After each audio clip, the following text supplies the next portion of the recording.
นี่นะครับขอเชิญครับหนึ่งสองสามไปครับคุณนะคุณ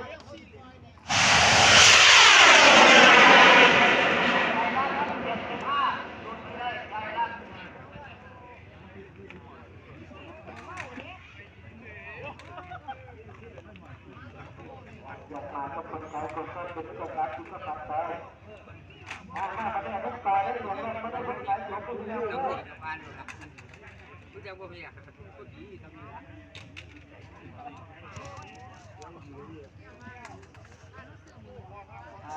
ยู่มาไปครับคนไทยผมมาเก็บทิปไปพี่น้องผมที่มาเก็บทิปเอาไว้อยู่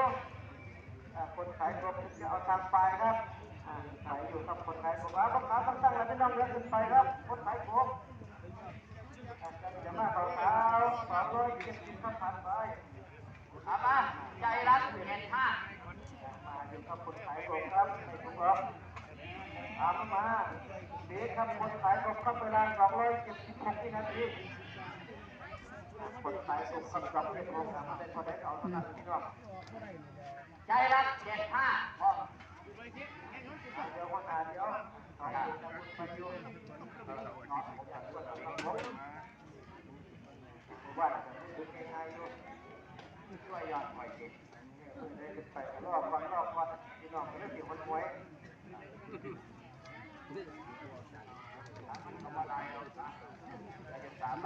บังแนวเด้อดื่มดันร้อยเข้าสิบ200ดื่มดันอ๋อบังไม่ตายกันแล้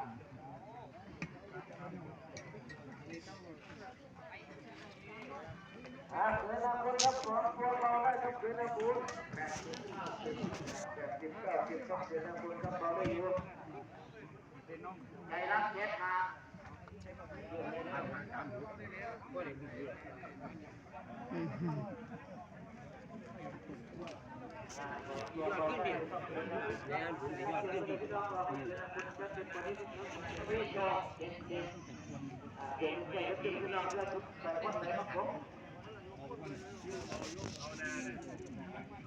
ได้สมมติ200ละที่ตัวเยอะความเร็วเด้อคุณหมอมาก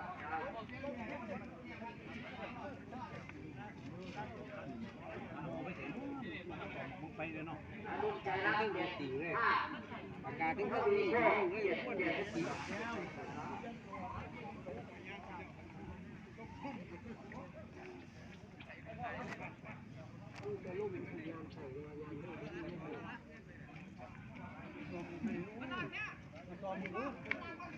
เอา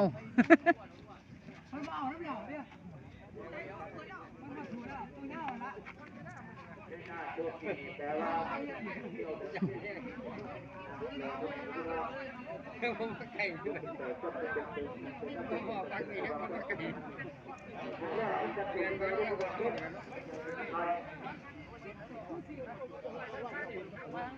มาหาแม่โมมาหาแม่ไปเขียนได้เขาหูยักษ์เบิดเนาะไปทางไหนบุไปทางไหนบุโอ้ยเบาเขาประกาศสวนขึ้นได้หรอมันฟ้ามันสูงพันสวนเขาประกาศสวนอยู่สูงครับอยู่สูงยังไม่เห็นอยู่โมเขามานอนซองเลยโมมอนตายดีๆลูกไปหาน้ำมันด้วยนะมองคว้ามันด้วยคนละดูไม่นี่บอกว่าเสียดิกล่องมันมาสองน้ำลูกยังมองอยู่เพื่อนสัน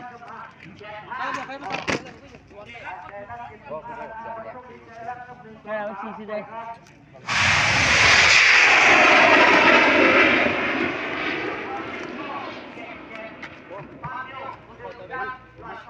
เห็นบ่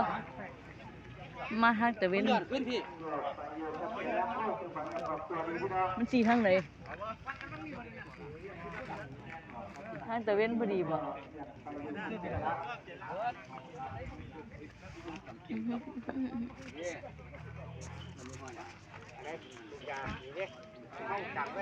น้องไม่เป็นแดดเนาะเนาะโมเดี๋ยวมันมาทางเด็กดีอยู่ไหมอยู่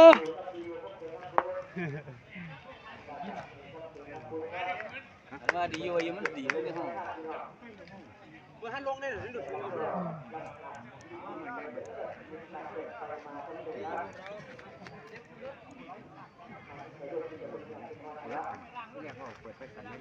มัน300แล้ว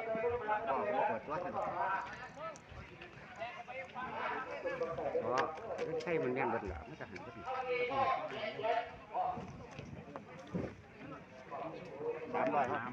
300อะไรคนเด้ยางน้ำพนาไปโอ้ไปคนอ่ะยางน้ำพนาไปเลย